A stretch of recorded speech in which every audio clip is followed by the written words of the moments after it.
Okay, welcome to our first of our Fineshade talks, which is part of our Outdoor Institute of Art programme and alternative art school conceived by Yasmin Cambin.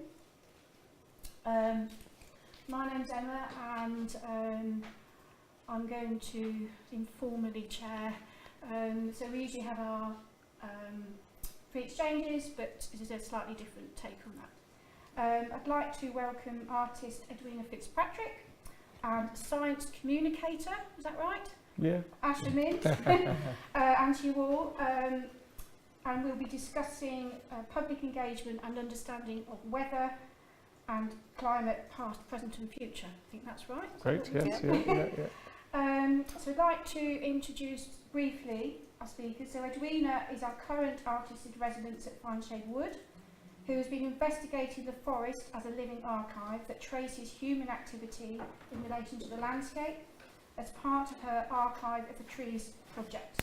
And we have a link on our website to that, which is www.archivesoftheTrees.co.uk. Edwina's residency is the first in a series from 2018 to 20, which will feature 4 other artists and collectives. Asher Mint is Executive Director of Tyndall Centre for Climate Change Research, a science communicator who specialises in knowledge transfer of climate change research to audiences that are outside of academia. And to briefly take you through the evening, Jessica would like me to point out that she's not being rude, that she's doing live tweets as we go along. Edwina and Asher will introduce their work and practice, and then we will go for a walk to see Edwina's work in the woods, and then we'll come back and we'll have a chat and a discussion between themselves, but also if anyone is interested in asking a question at any time, then please feel free. Okay, over to you, Edwina. Cool, thank you. Thank you for coming. So my interest in climate change has been kind of growing over the years, but I think I hit a wall about 2011 about what the role that artists should actually take on in terms of difficult subject matter. And I was doing my PhD with the Forest Commission up at Grisdale, and there were swathes of woods, floods at the time, and I was working with forest research, and the tree diseases were very much on the rise, and the consciousness about them, you know, the ash dieback and processionary oak moth, which are related to climate changing. And I realised that as an artist, I couldn't walk away from climate change any longer. I had to engage with that and find a way to engage with that without alienating an audience. So climate change was part of my proposal for Firmin Wood's Contemporary Arts when I put that bid in. And it was about finding different ways of just making people think about climate change. And one of the questions because this is an inclusive project, so I've worked with 60 people who have visited the place. Some of them are Forest Commission workers, some of the kind of one-off visitors, a lot of them are regular visitors, and there's also a group of people who actually live here in the forest. So I was very keen to work with them as well. And one of the questions I actually asked them initially was, who are the best people to engage with the effects of climate change, and who are the best people to engage with the causes of climate change? And it was interesting because I stopped asking that question because everybody was kind of very switched on about the idea of climate change, and they were saying, well, actually, I think it's both us and I think it's scientists. You know, there's a kind of a two-pronged, at least two-pronged approach to doing that. So I actually took a different tack on it, and I asked them about how they predicted the weather, if they weren't using weather apps and things like that, and also about what their memories of weather were. And one of the things that emerged from the project was actually we tend to be quite hazy about remembering weather, and that, you know, as a child, you might have thought that summer was absolutely wonderful because there was 1 week of good weather when you're on your holidays. But we were also talking earlier about, you know, for those of us who are old enough to remember 1976, that was a very long, hot summer, much longer than this spate of, 5 weeks of heat wave that we've had so far. So this kind of, how we think about memory, past, present, future, became kind of an easier way to talk about climate change than actually talking directly about climate change. Okay, thank you, Edwina. Passion? I get one of the things we often say in climate research is this: we say weather is what you get, and climate is what you expect. And so this perhaps disconnect or some psychological resonance that we always have between whatever weather is happening today versus actually the long-term trends is quite difficult to get around sometimes. And so I think those of us working in science, we spend quite a lot of time having to explain to people that actually, yeah, we're looking at the long-term trends of climate, what it is we expect over the long term, and within that we just get these little spikes of lots of rain or a couple of weeks of mildly warm weather, snow in February or March, and of course for some people, you know, any evidence of slightly unusual weather is evidence of climate change, which for those of us in science, it's like, well, no, that's just weather. Weather is what's happening now, and we're looking at these long-term trends. And long-term trends is where we come in with the board there and the cause behind me that I'm sure you'll talk about in a minute, because these are some of the evidence that tell us what past climate has been. We can just look in growth rings, we can look in sediments cores in the mud, we can look in bubbles in the ice in Antarctic. So last week I was with a woman from the British Antarctic Survey, so they've gone back 800,000 years now, and when they take their kilometre deep ice cores into Antarctica, they literally can look in the bubbles to find out what was going on in the climate back then, what were the gases in the atmosphere.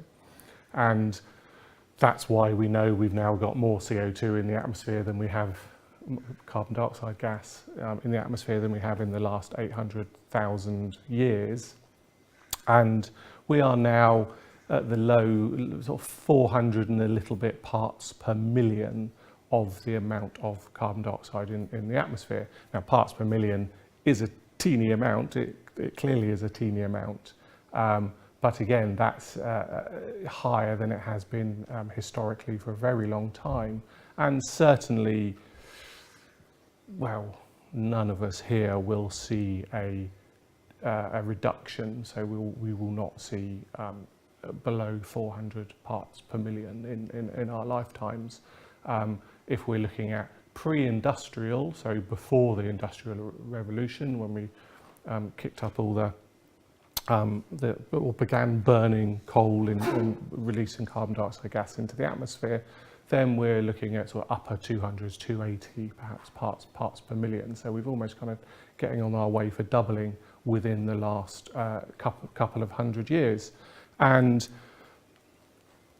that coal, those fossil fuels themselves, are exactly these trees, but from a very long time ago. And so our connection with trees, with carbon dioxide, with the fact that these are now the fossil fuels that power our everything, our energy, our civilizations, our economies, comes round into a perfect circle, all the way from beginning at the primordial soup, the chemical composition that gave birth to life on Earth, to where we are now.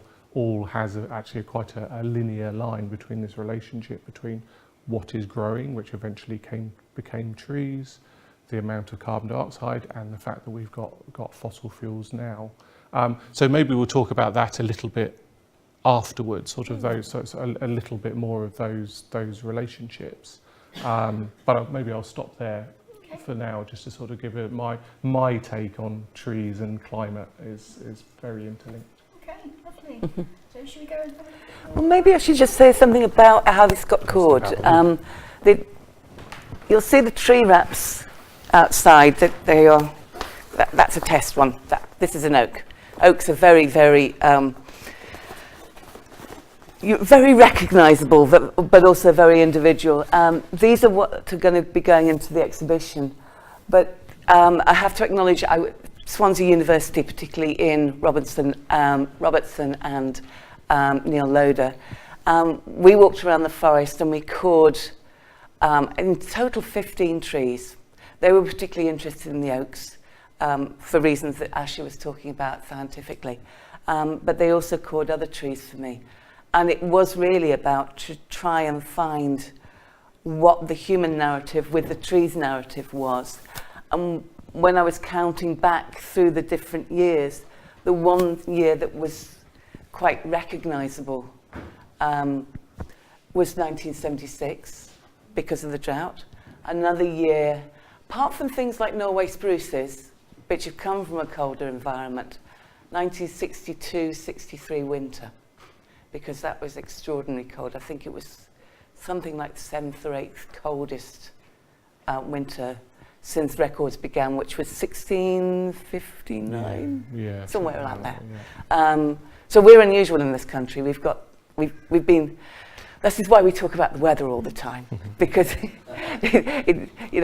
barometers were invented, and the Brits went, yes, please, bring it on. We want to protect the weather. So yeah, shall we go and have a wander with the course?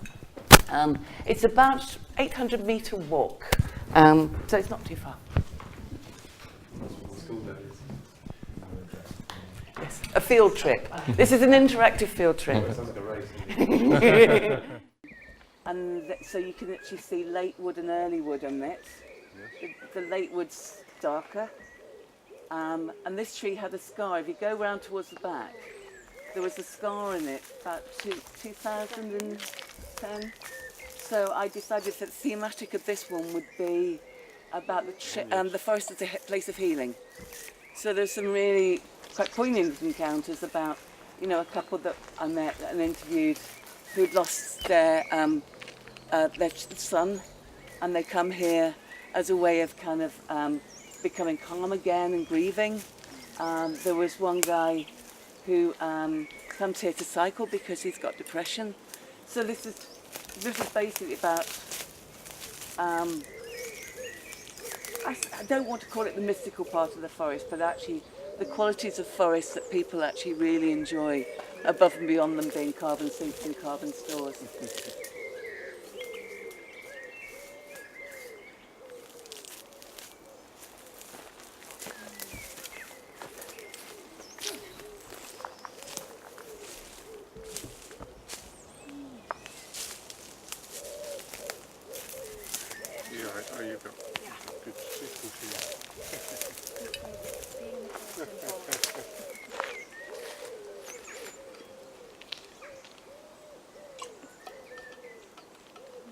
I kind of wanted to be slightly camouflaged. It's really interesting what you can and you can't introduce into the forest. If you see any plastic here, it just looks really wrong. I've just picked up a half a windscreen paper. Actually, we met, the oldest interviewer was a guy called Bruce. He lives in Corby, and he was 88, I think. Yeah. And we found him further down, and he comes to the forest to walk, but he also comes with a plastic bag to pick up litter. Oh, excellent. Yeah. And he was one of the guys that basically started this whole theme about I remembered this, but I realised this weather was a fake. It's my memory playing tricks with me. Kind of meme that started coming through. De-romanticising. He was, yeah.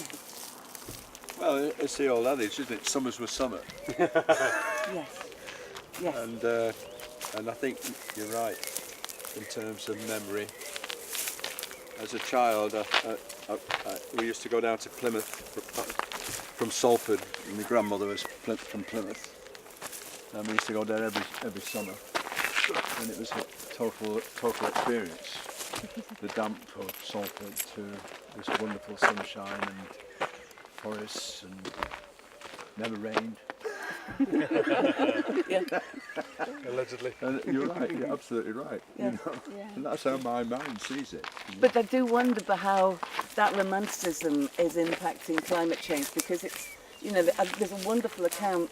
I went to the Kingscliff Museum, run by Sue, and there's this account, and it's the year after Krakatoa, so that was 1893. Extraordinary account of this weather front coming in.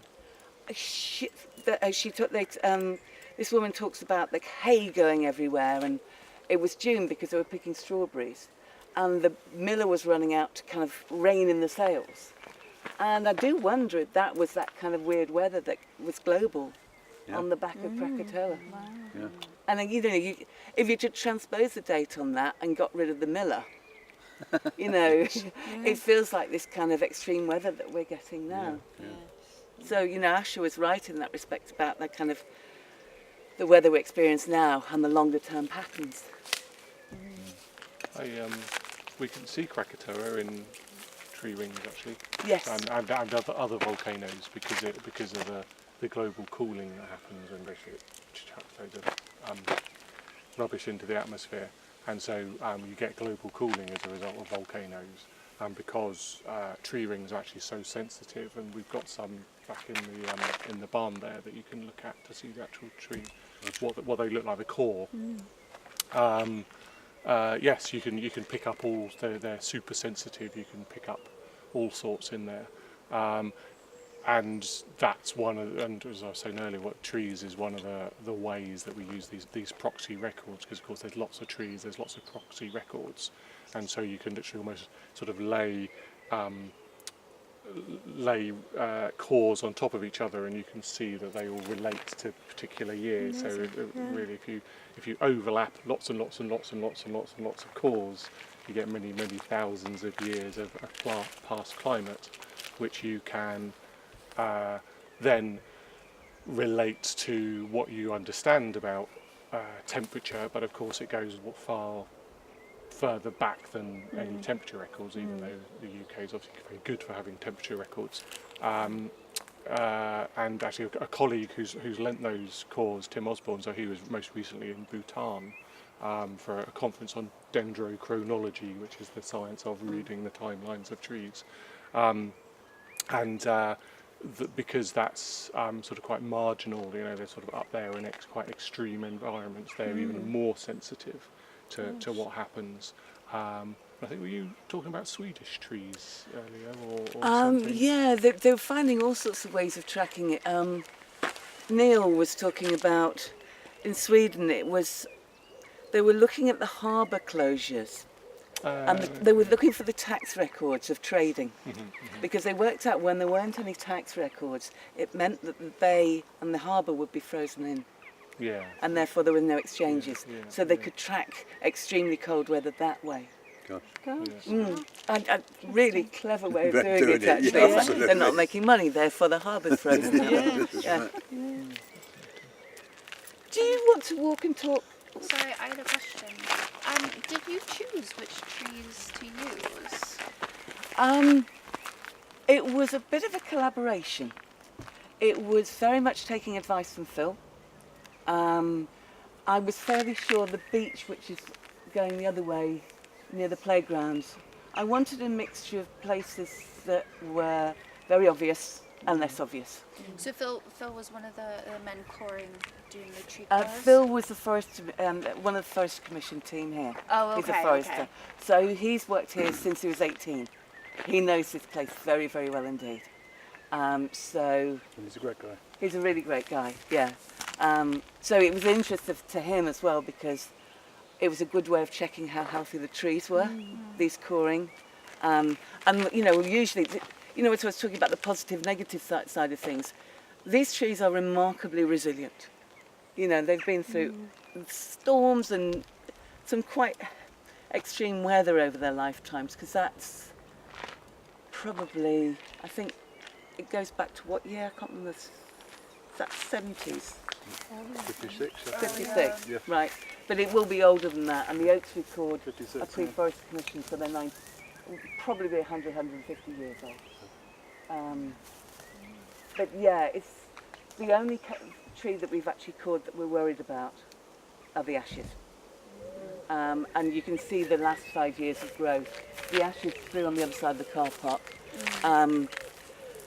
The last 5 years, and you can actually see the ash keys, that some of them are blackened and they shouldn't be. So is that ash dye back? It's Chillara fraxinara.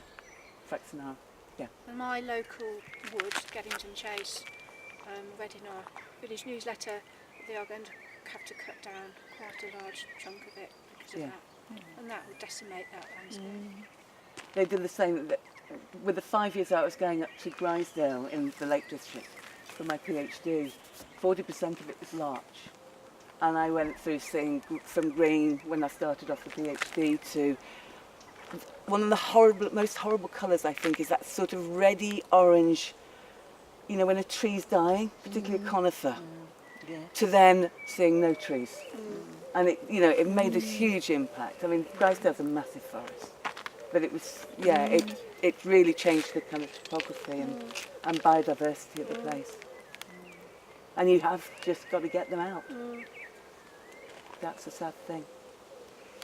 You can use wood, but, you know. Yeah. Do you want to promenade any further? I think we'll have another look. Okay, we're going to head that way.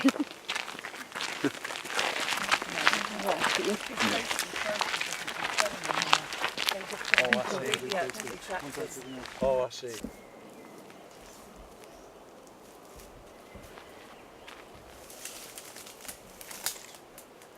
Yeah. Again, it's had very erratic, but you know, didn't have a good time around 2011, 2010. And the dark colouring, is that indicating anything in particular? That's hardwood. The lighter stuff at the beginning, the wood is softwood. It's the early wood, and the growth. This is late growth of the tree. This is early growth of the tree in each year. So the late growth, which is from now onwards into autumn. So within this, you can actually see whether the spring. So again, you can track things from this about particular. You know, if it's a very wet spring. So lots of early growth in 2014. Yeah, and then it slowed right down. Yeah. And sometimes it's because of too many trees around. Yeah. Yeah. Very much so. How many trees?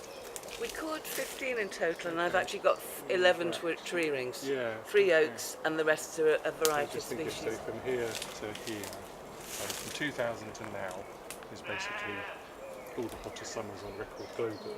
Yes, because that's. So, so if you've got your 11 tree with a significant sample, very interesting just to see what the growth was in this century, which is the global Well, if you hottest compare one. that to the growth compared when it was compared to younger the other one, in the it's 60s. just, and just to look at that, you know, in Fineshade Woods, just to say, well, these 11 trees. And because this is a pine, this is the going into the cold. This was that very cold winter. But because this is a pine and it's used to cold, it's not going to be as effective as maybe an oak would be, or something like a Corsican pine. It's got Yes, it is.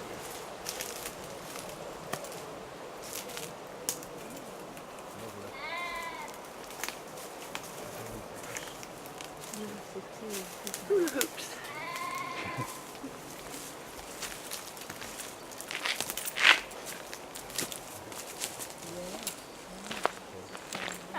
What's amazing as someone who's documenting this is to see people stood intently around a tree.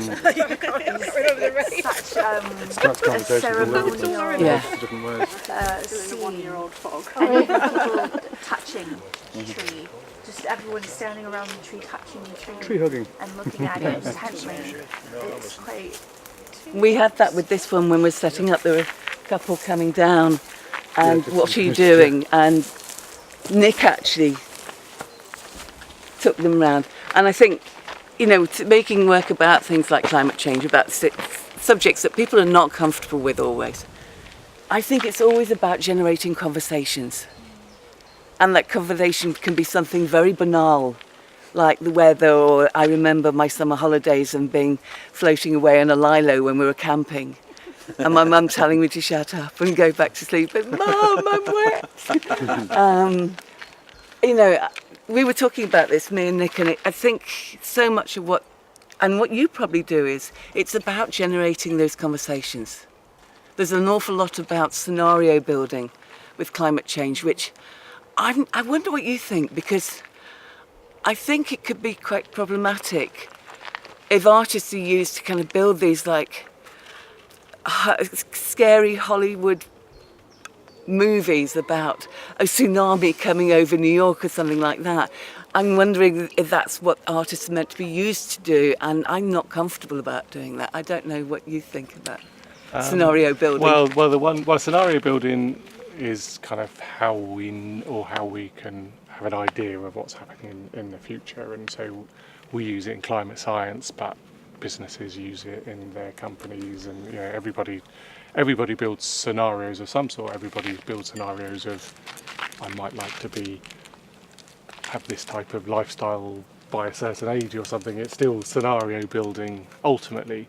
So of course there's the scenario building that we do, or colleagues do, and I actually wonder, and clearly I'm a bit of a fan, but I wonder if those are the most powerful scenarios in the world, because they woke the world up about 20 years ago that climate change is happening, it's real, and we've got choices about these different scenarios into the future. And so the scenarios that we're all grappling with now in the world of climate is, in 2015 was the Paris Agreement. So the United Nations met in Paris, agreed action on climate change, and the main goal that they agreed is a goal of between 1.5 and 2 degrees of temperature rise compared to pre-industrial.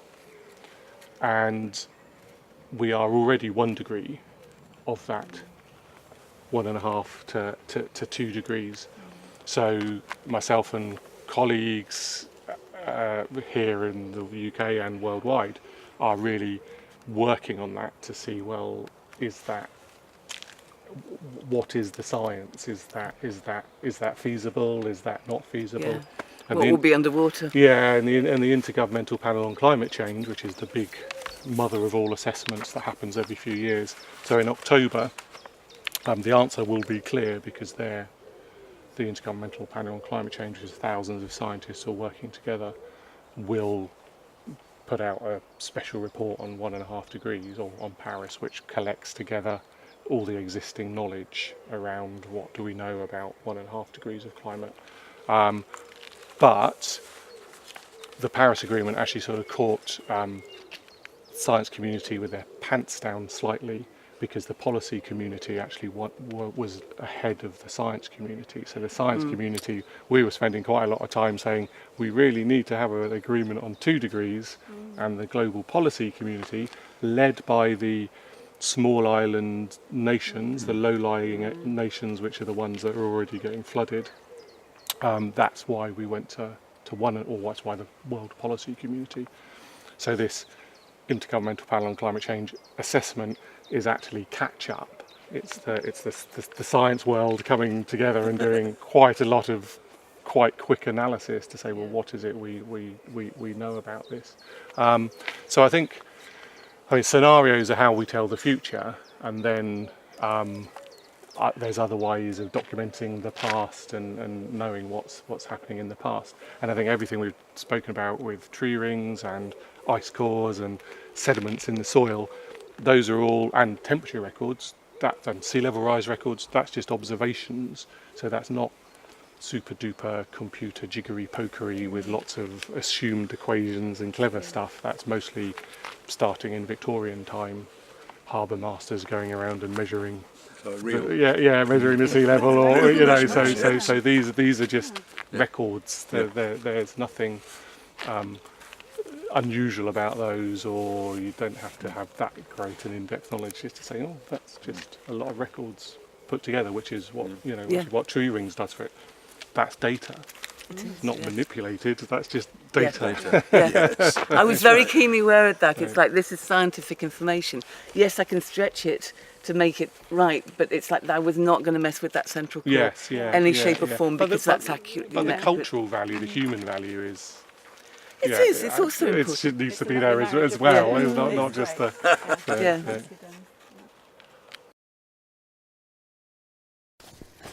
Thank you, Edwina. That was really such a lovely walk, and I think I know we all enjoyed that. And it was beautiful to see the work in its location and to hear about everything you've been discovering about the people who use the forest and come here and why they come here, and also looking at the data and the tree rings and what happened in each year.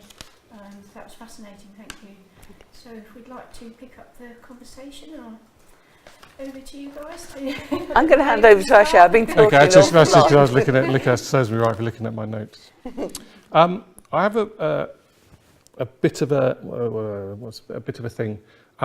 So I've been working with the Tyndall Centre for Climate Change Research for nearly 20 years. I know you're thinking, it can't possibly be that old. And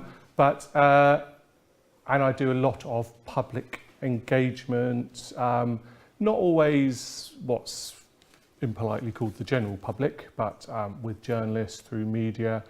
Probably most of what we do is with policy makers, whether they be UK, European, more international than that.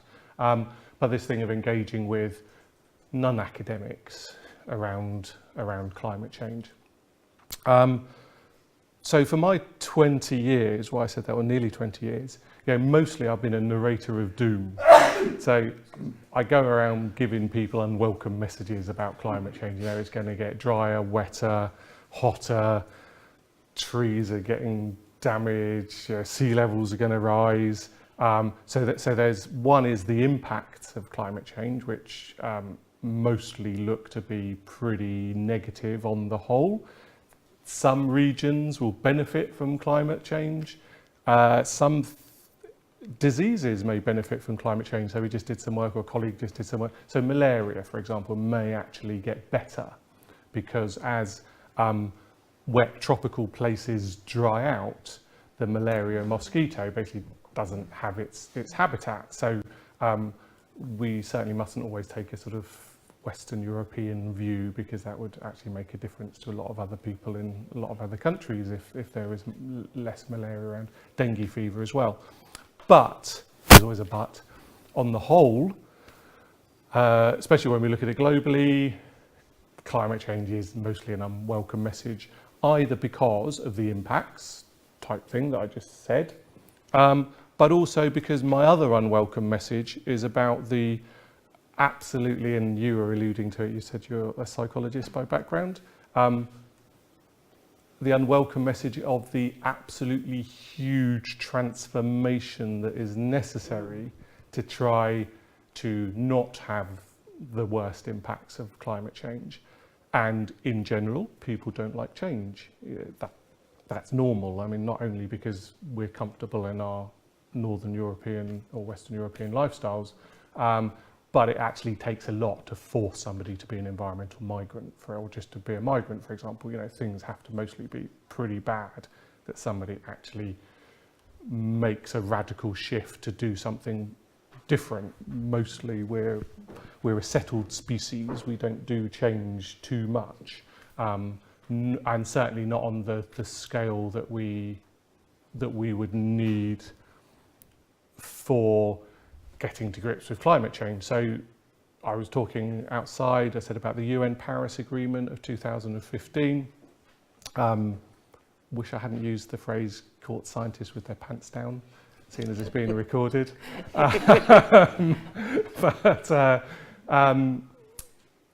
To actually achieve 2 degrees or 1.5 degrees, somewhere, but sorry, this is me doing scenarios between 1.5 and 2 degrees, we actually have to have negative emissions.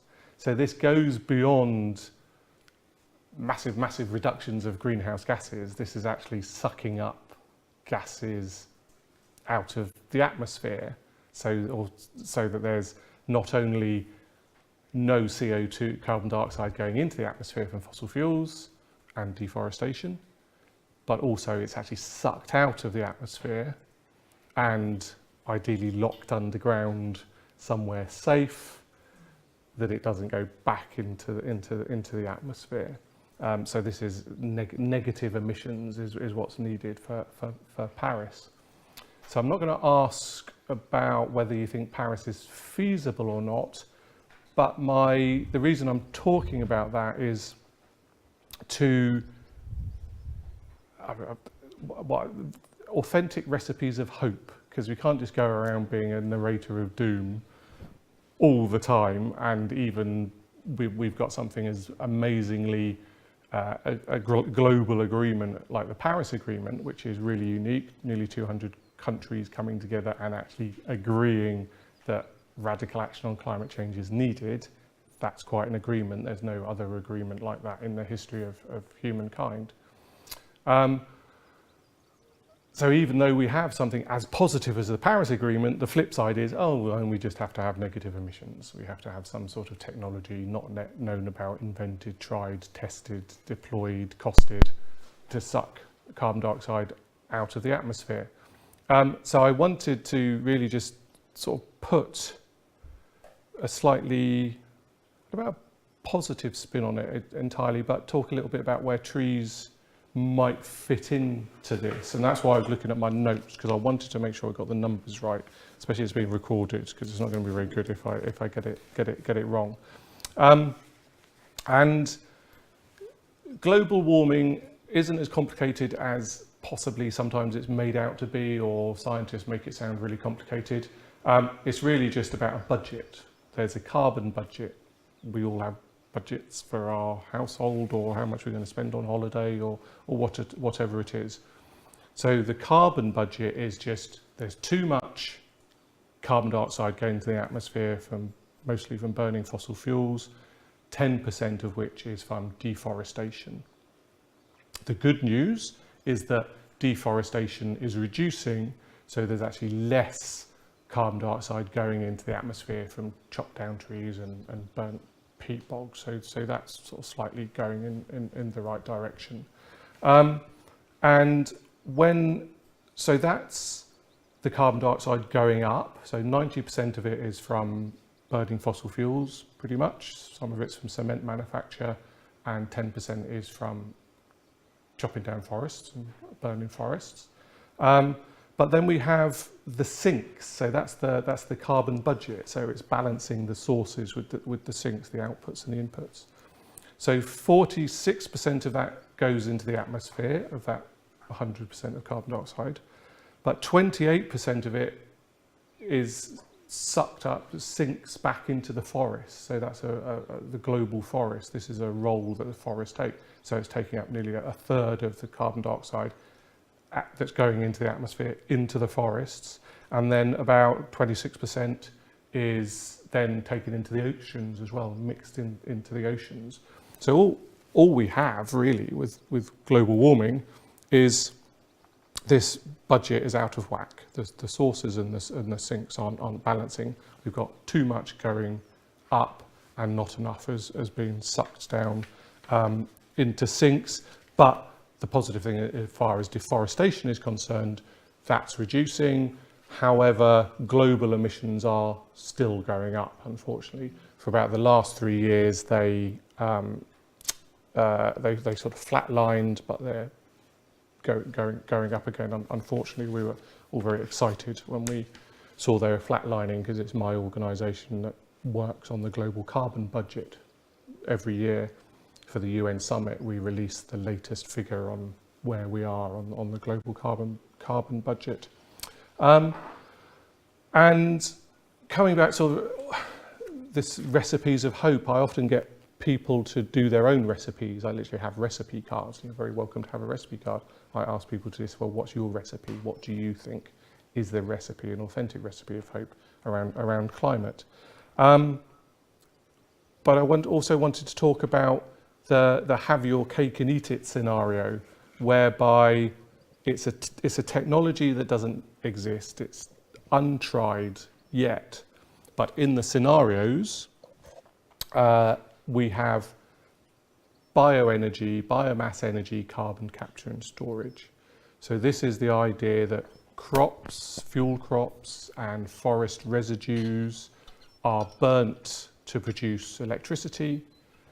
Instead of that emissions going into the atmosphere, they are sucked up, as I said, or captured and locked away. So that gives humankind both the electricity that it needs, not only in the developed north, but in developing countries as well.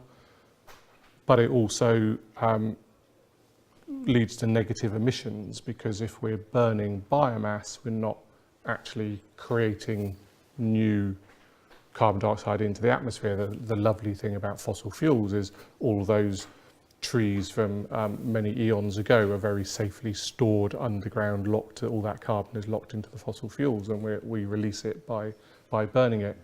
So biomass energy, carbon capture and storage, BECCS, is seen as the leading technology for how humankind might get itself out of the global warming quandary, sort of, which is not just about emissions going into the atmosphere, but it's about producing the energy needs that our civilization needs, and also that developing countries can have to further industrialize as well.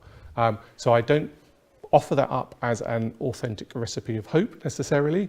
There's more research being done around that as a technology, but I offer that up as a new way of us thinking about forests, and not only why forests, or the remnant forests that we still have, are important to us for their cultural value, but also for the value that they have in regulating global climate as well. But they may actually become even more important in a way of working against climate change and producing energy as well.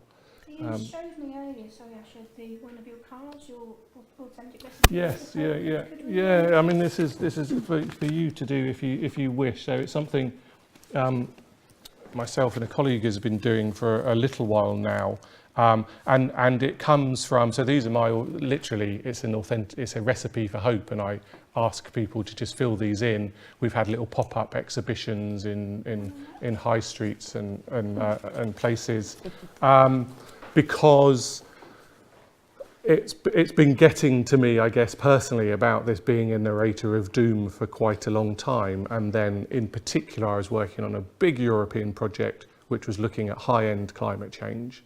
So while I might have just been talking to you about 1.5, 2 degrees, the absolute business as usual scenario suggests 6 degrees of climate change by the end of the century. And I was working on this project, about 4 years EU project.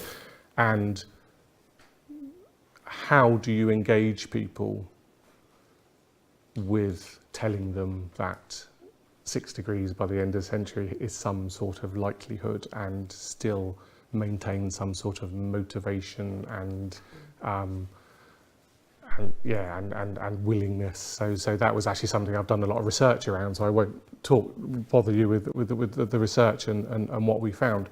But that just became a little way, authentic recipes of hope, to try and get people to help people just think about it in their own way, rather than just, oh, this is what the expert said, and he showed us a load of PowerPoint slides of bad things happening around the globe. So.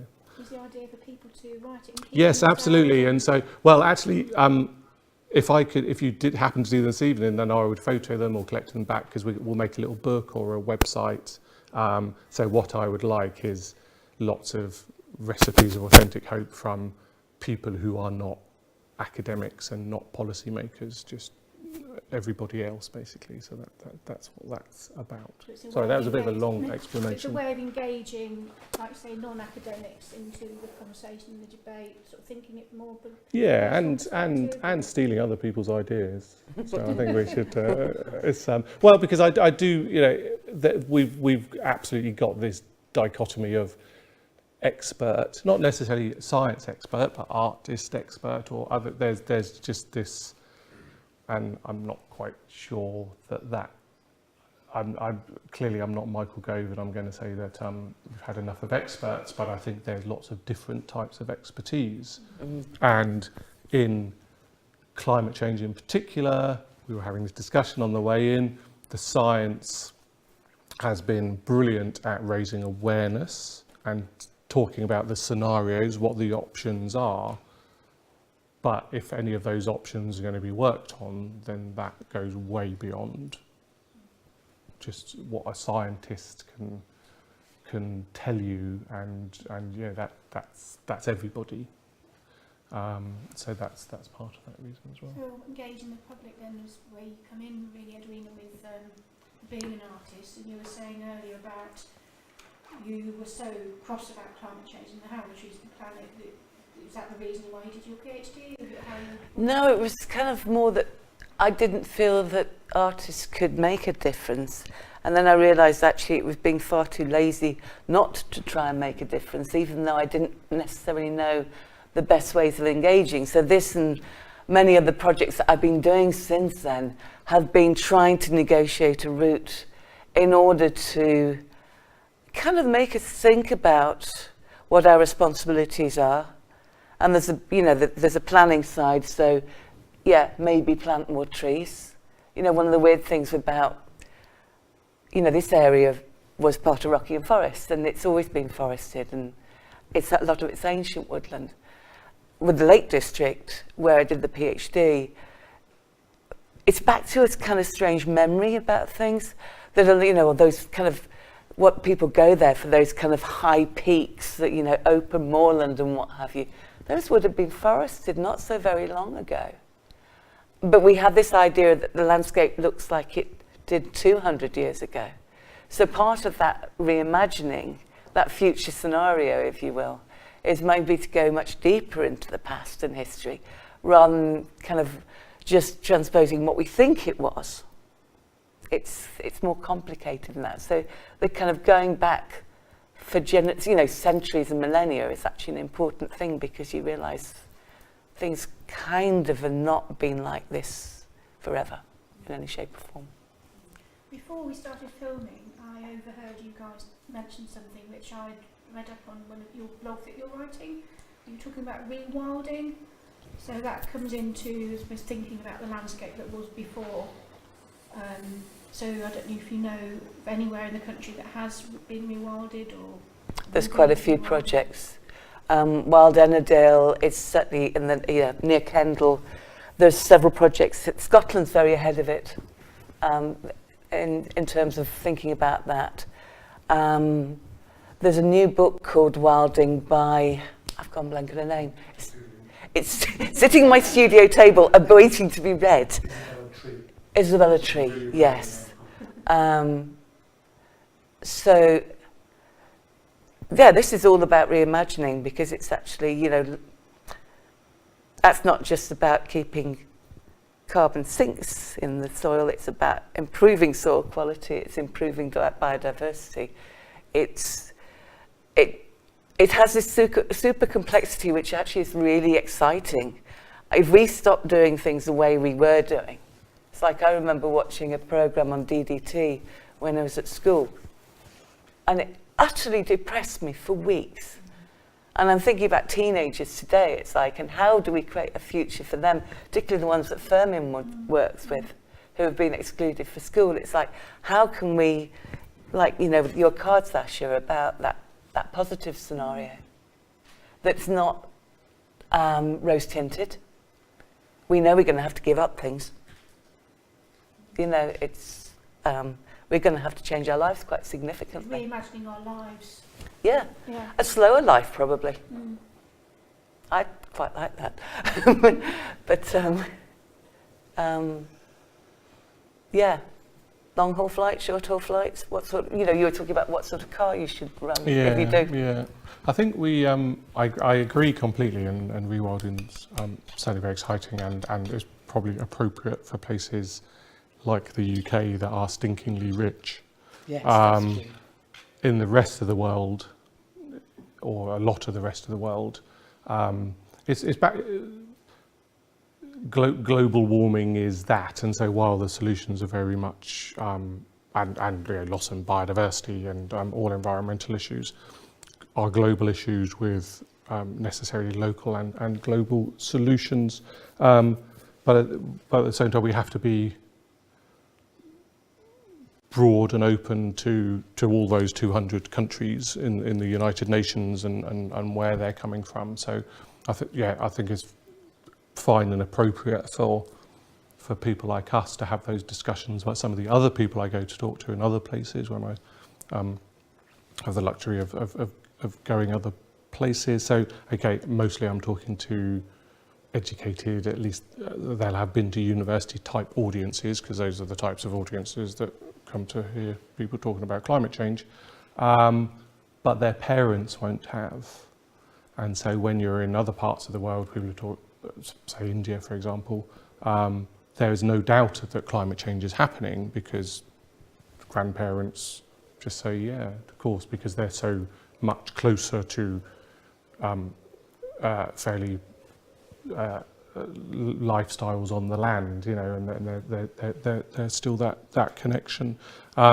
So feeding people is a big one as well in globally exploding populations, and the energy needs of those people, born and yet to be born as well. So I think there's lots of ideas and lots of solutions, and I think they're all acceptable basically for whatever works in one place. But yes, I mean rewilding, that's certainly for where appropriate, but it wouldn't be appropriate for quite a lot of places. Yeah, so I think that's just one of those. But yes, certainly in support of rewilding for places like this that are basically devastated their biodiversity. In other places, perhaps try and prevent the devastation of their biodiversity. You know, what were we talking about earlier? Grey squirrels and red kites or something. You know, that's where we're at in British biodiversity.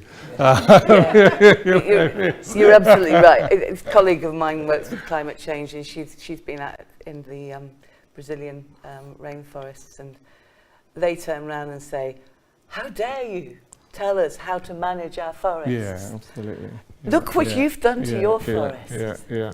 You know, you have no right to make any form of advisory comments on it." Yeah. No, there's a lot of that as well. If you're working in Africa, for example, you know, the whole British colonial history, you are not the person to be saying, "Oh, have you thought about doing it this way?" Because that hasn't worked out so well in a lot of cases. So there's a lot that, you know, just that's as cultural as somebody's experience of a hot summer in 1976 or something. You know, there's deeper rooted, more cultural than that. So can we agree that weather is actually a cultural thing? Oh yeah, absolutely.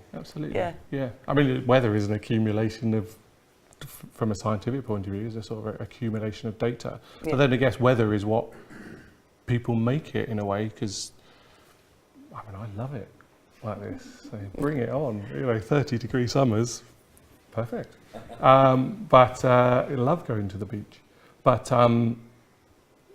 yeah, there's lots of different ways, and actually, you were just saying that one of your most memorable walks in the Lake District was when it was -12, and you got to the 12, yes. yeah, exactly. So you know, for other people, they think, what? A madman.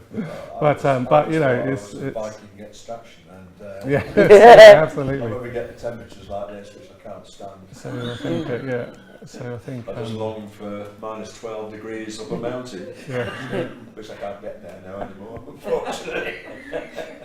One of the questions that one of my opening gambits when I was interviewing people was, what's your first ever memory of weather? And I just wanted to kind of throw it out to any of you in the room about, what's the first weather you can remember? Well, the 1976. Yeah. I can't remember much before then. I was 5, but I have a handy photograph to remind me. It's a very embarrassing photograph. Well, for jokes, I'll tell you. So I was dressed up in my nan's high-heeled patent boots, knee-high, and a pair of jean shorts, and that was it. And I was 5. and I was standing at the edge of their driveway, just walking up and down. So not a good look. Your nan sounds cool, though. But yeah, I just remember the dryness, I think, and also this was in Dorset, so there was lizards and the scuttling and the textures, the dry textures, and the dust. So yeah, that's what I remember. Any memories from you? Does anyone remember the summer of 1977? No. No. It was bloody awful. And I remember being really surprised that it was bloody awful because the summer of 76 had been so good. That's right. Yes, I remember Terrible. that, So, well, certainly in Ireland. On the 9th of July, which was my sister's birthday, it pissed me. It was cold and wet, horrible. I was really disappointed. Mine would be, I think it was the winter of 1948, which was really bad. And of course we lived in Salford, and it was traffic was zero because the roads were just ice. And I remember my grandmother buying me clogs so I could get to school because it was a sensible footwear. And that's my real experience of cold. Because we lived in a terraced house with just a fireplace, one fireplace, no central heating of course, loo outside, which froze of course. So, you know, it was a memorable period. I wish I'd interviewed you. I would have definitely made it onto one. You're talking about winter also, I was reading what you've been writing about since you've been here, and there's something about that the winter 2017 and 18 was being described by people in Fineshade Wood as a very long winter. So why did they say that? I think everybody was saying that. It was a beast from the east that kept on coming back, wasn't it? Oh yes, yeah. Yeah, that was a long winter. And it was, and you could see that. You know, I actually thought the crops would be really late this year, and I'm surprised that, you know, the wheating is round, you know, it's caught up, more or less.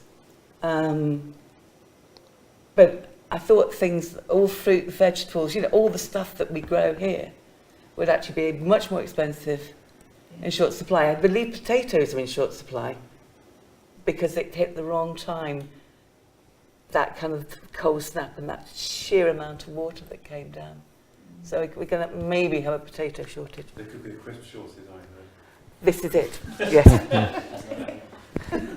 Staple diet. Yeah. I don't know if you want to end there or Yeah, I think that's the we've crisp covered shortage. for the ridiculous to the sublime, or vice versa. Yes.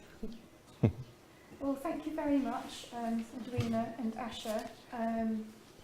Really enjoyed that, and just a lovely, peaceful evening, and the walk and the talk, and hearing about your work and your work and everything that you're doing to engage audiences and discuss, trying to engage people in discussion about how they need to think about their lives and how to change the future because it has to be changed, and also interested about globally the discussion and about the disparities between what we need to do in our Western European civilization and actually the opposite might need to occur elsewhere, and that we can't presume what other people need to do. And so I think globally it's a massive challenge, but with your card that's lovely then to bring it back to the personal. So and thank you, Edwina, with your trees and all the work that you've done, and I really hope that visitors engage with the work and read what you've written and sort of think about their own stories, like 1977 and 1977. Thank you very much. Thank you for coming. Thank you.